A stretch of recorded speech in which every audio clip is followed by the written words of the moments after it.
Et si la Terre n'avait pas 4 saisons, mais bien 8, et toutes plus extrêmes les unes que les autres? Oh. Déjà l'été?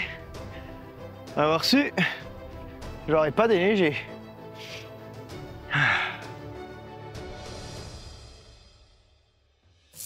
L'oscillation de la Terre devient complètement hors de contrôle, provoquant des changements de saison brusques et imprévisibles. Entre hibernation et migration nomadique, les humains doivent s'adapter pour fuir des zones mortelles. Bienvenue dans Et si dans un autre univers, le carrefour où la science rencontre l'imagination pour créer des mondes rocambolesques, mais physiquement plausibles. Ici Doc, accompagné de mon caméraman désaxé, Photon, pour vous proposer aujourd'hui de perturber l'oscillation de la Terre afin de la transformer en véritable toupie.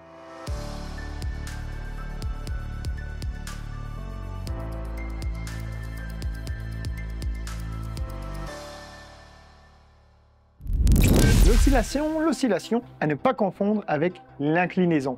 Pourtant, ces deux aspects sont en partie liés à ce qui a trait à la Terre. Mais pas que. La Lune et le Soleil participent également à ce phénomène. L'oscillation, ce sont les petits mouvements que notre planète fait en tournant sur son axe.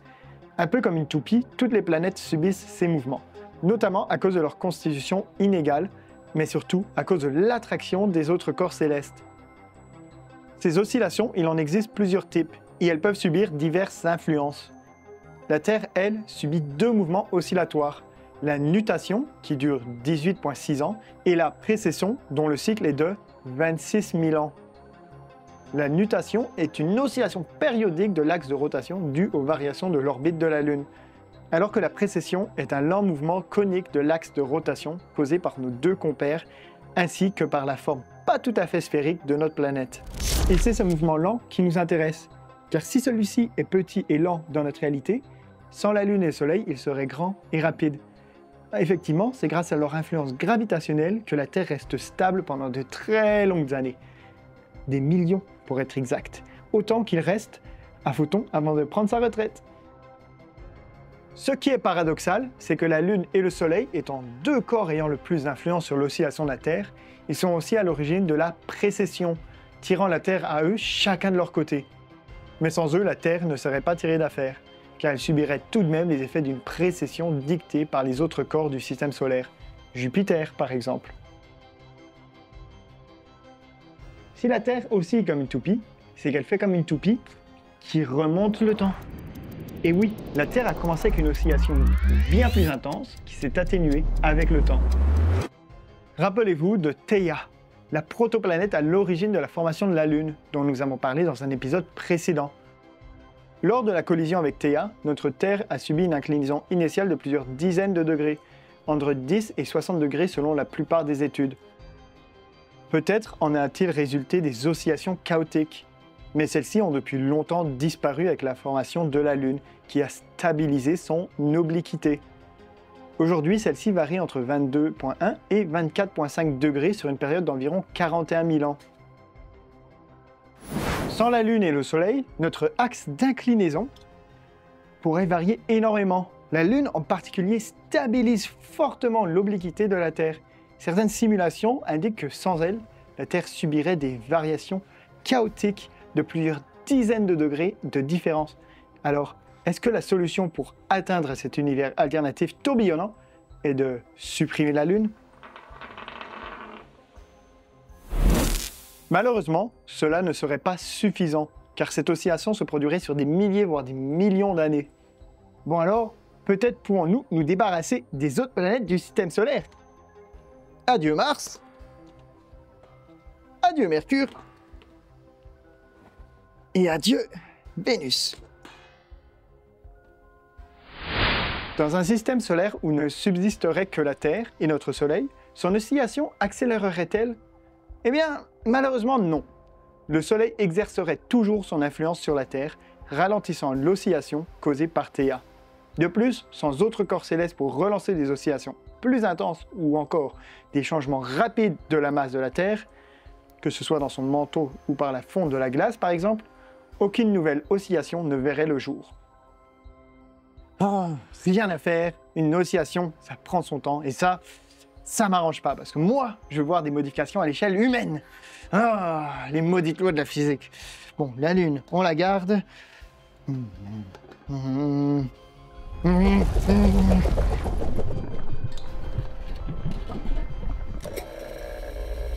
Modification des paramètres de l'univers.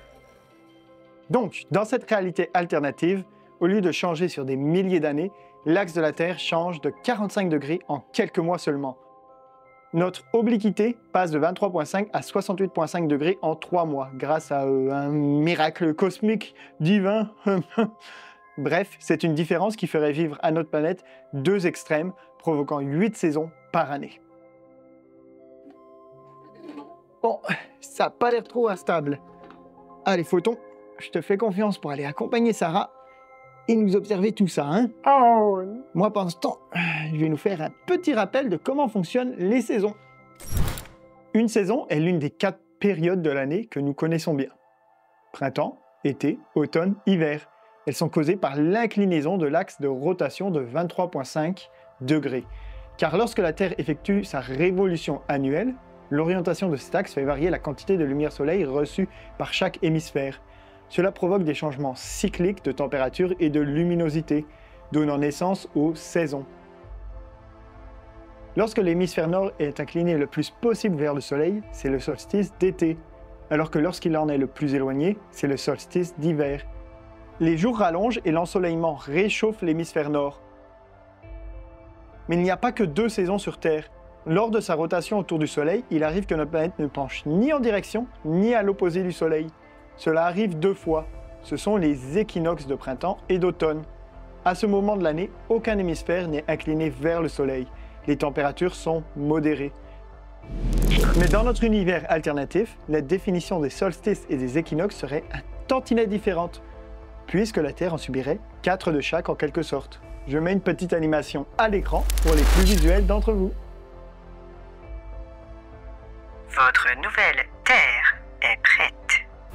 Retrouvons maintenant nos chers Photon et Sarah dans la maison de cette dernière au Bas-Saint-Laurent. Dans cet univers, l'oscillation chaotique de la Terre entraîne des changements de l'ensoleillement beaucoup plus fréquents. En changeant d'inclinaison chaque 3 mois, la planète passe en fait à travers de 2 cycles de saison plutôt qu'un. Cela signifie qu'au grand désespoir de Sarah, les étés durent 2 fois moins longtemps et qu'une année subit 2 hivers. Oh, ça va, ça n'a pas l'air trop dangereux. Je peux me permettre d'aller les rejoindre.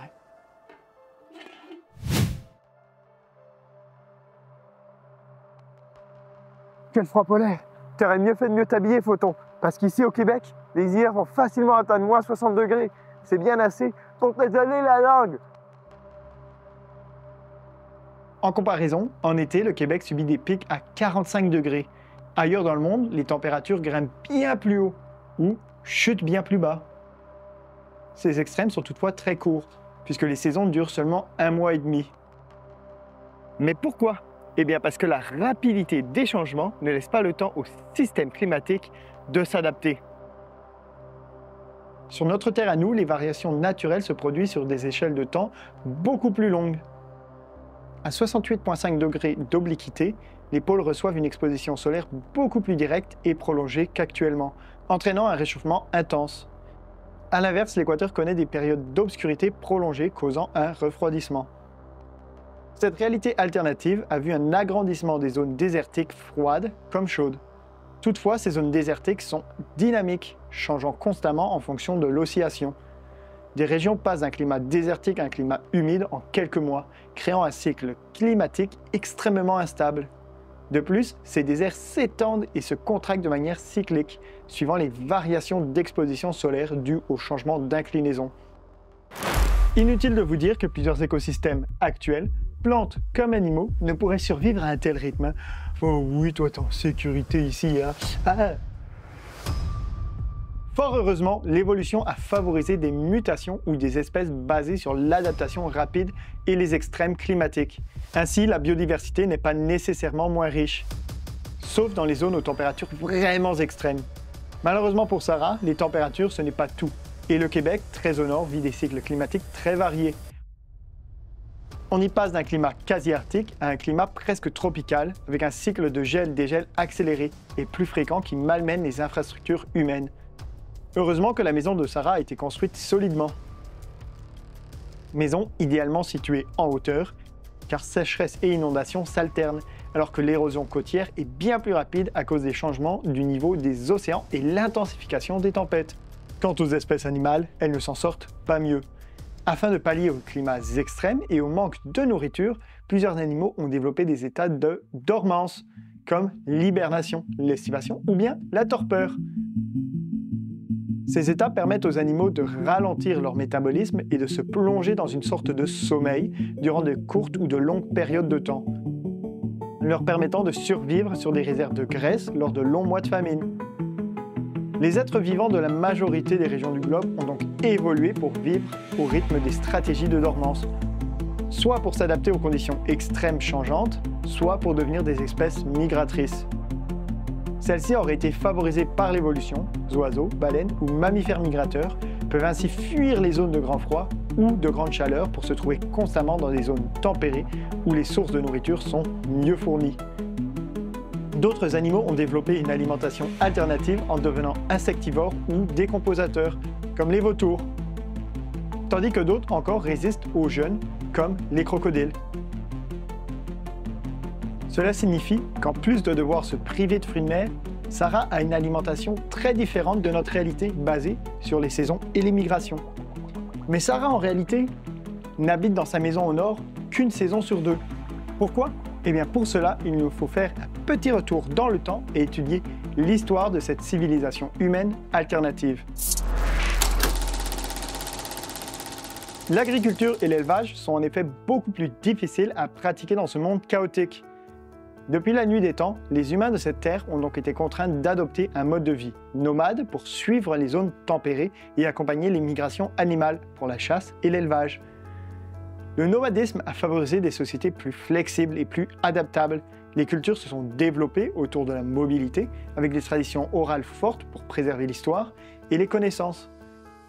L'art et l'artisanat ont été axés sur des objets portables et multifonctionnels, alors que les humains ont eu tendance à construire des habitations temporaires, résistant uniquement aux températures du moment. Puisque l'agriculture fut un moteur d'évolution important dans notre réalité, il a fallu que l'élevage atteigne un rendement équivalent pour permettre le développement de civilisations humaines. Et maintenant, en 2025, nous nous retrouvons avec une société semi-nomadique, avec des zones habitées en tout temps et d'autres habitées au fil des migrations. Les ressources récoltées dans chaque zone échangées pour combler le manque des autres zones. Au Québec, les structures ont été pensées pour résister aux climats extrêmes. On a construit des mines, des barrages hydroélectriques, mais n'y résident à temps plein que les travailleurs. Les étés et les hivers, la population migre au sud pour suivre les zones tempérées, ne revenant que durant les printemps et les automnes. Les Amériques sont un seul et unique pays, ces différentes populations s'y déplaçant au fil des saisons, les divers emplois adaptés à celles-ci. Sarah, elle, migre au sud avec le troupeau de bovins dont elle a la charge. Sa maison est plus petite et surtout démontable. Elle s'installe dans les plaines du Midwest ou dans l'équateur durant les étés et les hivers, et remonte lors des saisons tempérées. Ça en fait de la route, hein? Mais cela n'est qu'une des possibilités d'évolution que les humains auraient pu prendre en de telles circonstances. Dans un tel monde, les humains auraient tout aussi bien pu évoluer pour adopter des stratégies de dormance, comme l'hibernation ou l'estivation, comme bien d'autres mammifères. Et ça tombe bien, nous avons justement fait un épisode hors série sur ce sujet. Vous pouvez le retrouver sur notre chaîne YouTube avec plusieurs autres vidéos explorant des sujets tout aussi intéressants. Quant à ce monde-ci, je dois bien avouer que j'ai eu la main lourde pour le faire aussi. Et comme Photon n'aime pas la triche, eh bien tant pis. Cet univers alternatif ne sera qu'un autre dans ma longue liste d'échecs. Mais pas d'inquiétude, ma quête continuera de plus belle dans le prochain épisode, dédié à un monde à l'atmosphère beaucoup plus faible en oxygène.